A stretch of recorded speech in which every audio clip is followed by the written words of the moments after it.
Get up.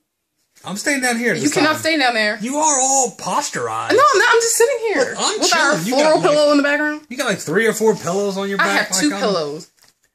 It's been a long day. It's been a long day. I had a visit from your favorite doctor today. Yes. The rug doctor. The rug doctor. Yes. Okay. So we have light carpet, so it was definitely time for us to get that clean because it was looking a mess. A lot of the day, right? Doing all the carpets in every single room. Yep. So everything's all nice and clean. Mommy. What's up? You beautiful. What? You beautiful. You gotta be kidding me. And we're back. All right. Breaking news. This just in.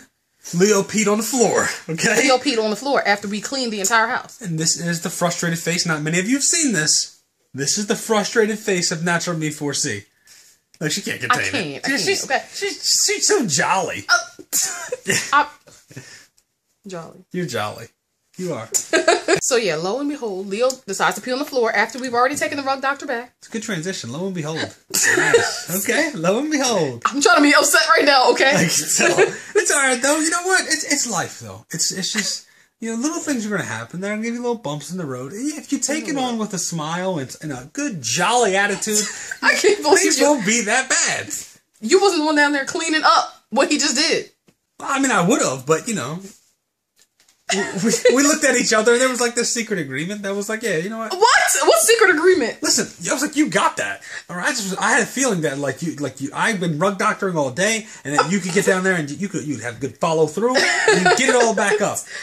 And I didn't tell you that I made some pulled pork today, and right after she left to go get Gabe from school, rug doctor was done. I dropped some pulled pork on the floor and I cleaned it up. Right? Mike was like, "Daddy, what'd you do?" And I was like, "That wasn't me, that was you." And he was like, "You're the only one that had pulled pork," and I was like, "You're right." So I had to clean it up. So I cleaned up. Where? And she just found out about that. Where is that? I'm not going to see. Now, if you don't know, there's no evidence. It never happened.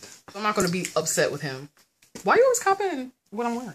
First of all, listen. I had this one all day. No, time out. First of all, you always have black. You're like a ninja. Okay? I don't always have black. I don't always wear black You do. around the house. You do right now. I've been changing it up since you said that. Okay, well, look, I chose black today. Typically, I wear gray or orange. I got some staple colors. It's gray. Listen, it's I got some staple colors. Oh you know, my gosh. Sometimes if you watch a lot of our videos, a lot of times tie from about here up, it's the same shirt. Okay, I wear a lot of the same stuff. So you should know. You should be able to predict that I'm wearing black, gray. Or I had orange. this on first. Okay, he always copying y'all. Listen, all I gotta say is it comes down to who wore it best. And let me tell you. You definitely are wearing that shirt. For the past couple days, each of us have been enjoying our Blitzburg Crunch ice cream from Turkey Hill. Yes, we discovered it at Walmart. They don't have it at Food Line. Shout out to Walmart. Shame on you, Food Line. Yeah, okay. All right. Yes, they need to step it up. Yeah, okay, all right. So, in lighter news, right? So we've been enjoying that, and we found out that we kind of disagree on something. Okay. Yeah. So I was telling him that whenever I eat a lot of chocolate, and this happens like almost every time, like a couple days after me eating a ton of chocolate, I break out. Like I have a pimple. Or 3 in this case. 1, 2, 3. Every time. It's like a bullet. It's hard. It's so bad. It's like a bullet. It like shines in the sunlight. Yeah, see, mine is kind of like... Let's zoom in on that. See, look. Well, lucky for me, I got this little... Look at this. This little patch. We got matching pimples. You can't really see my pimples. I play it off well. So he copied off my shirt and my pimple. So I'm not a firm believer in the fact that chocolate gives you pimples. Right? I don't know either, but I'm just saying, like from my experience, whenever I eat a lot of chocolate, I break out. It's so frustrating. Like I knew it too. I'm like digging in this ice cream, like picking out in this ice cream, and I'm like, I know I'm going to get a pimple. And sure enough, I got 3. So do you ever get pimples and not eat a lot of chocolate? I do, but not necessarily like. Well, then that's it. That's it. Theory busted. Myth busted. Okay.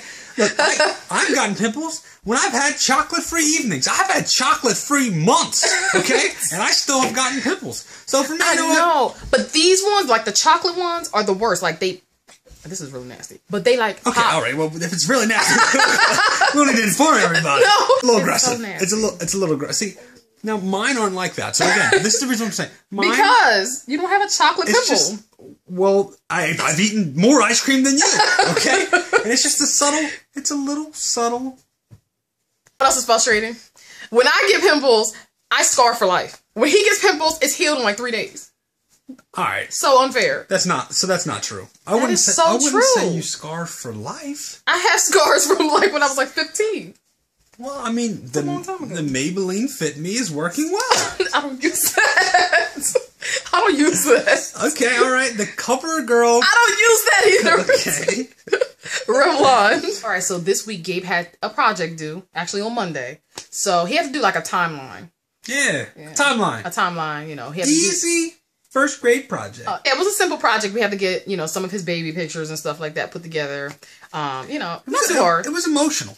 It was an emotional experience for me. Going back, so little. reflecting on Gabe and his life, and it's like, man, you've been here a long time. But from this little 2-pound baby to now you're Big Gabe. Yeah. Big Gabe. So you gotta wonder if the teachers actually think that the first graders are going to do it all by themselves. Because the parents have to do most of the work anyways. I mean, they sent a picture home of what the timeline looks like, and it looks like it was done by a first grader. Yeah, pretty So, basic. you know, I was like, yeah, Gabe, you got this. Yeah, you can bang this out. Natural Me4C. Natural Me4C said, my baby ain't turning no busted timelines. I did not say it like that. That's what she said. I didn't say it like That's what that. she said. So she was like, here we go. We're going to help him out. So I was like, all right, well, what do you got in mind? And There's a reason why I said that we should help him out. Last year, he had a kindergarten play, and he had the part of a lobster. And we did a really busted job on his lobster costume. We thought that all the other costumes weren't going to be as elaborate as they were. We get in there, and Gabe had like the worst costume in the entire school. It was the worst costume. So I'm a little traumatized over that, and I wanted to make sure that his project was decent. I didn't know if the parents were going to kind of go all out. After talking her down from doing a full-blown PowerPoint presentation, I was not of Gabe's gonna do timeline, that. okay? I said, you know what? Chances are they'll think a first grader didn't do that, and they'll probably do that for the project. So I said, you know what? Let's help him out. We'll draw the lines, and I thought that that's all we were going to do. So I draw the lines nice and straight with a pencil. We're good to go. Then she's like, I'm going to go ahead and write for him. I'll write down everything, the summary of every picture. No, that is not what I said. I Okay, said good. I was going to write the title for him. It was going to be Gabe's timeline. That's it. And he was going to write everything else. But here's what it boiled down to. Gabe would start to make a letter. And she was like on him writing this letter. He wrote like a G for Gabriel's timeline. He wrote the G and she's like, oh my gosh, what kind of G is that? What kind? That is the worst looking G you ever made.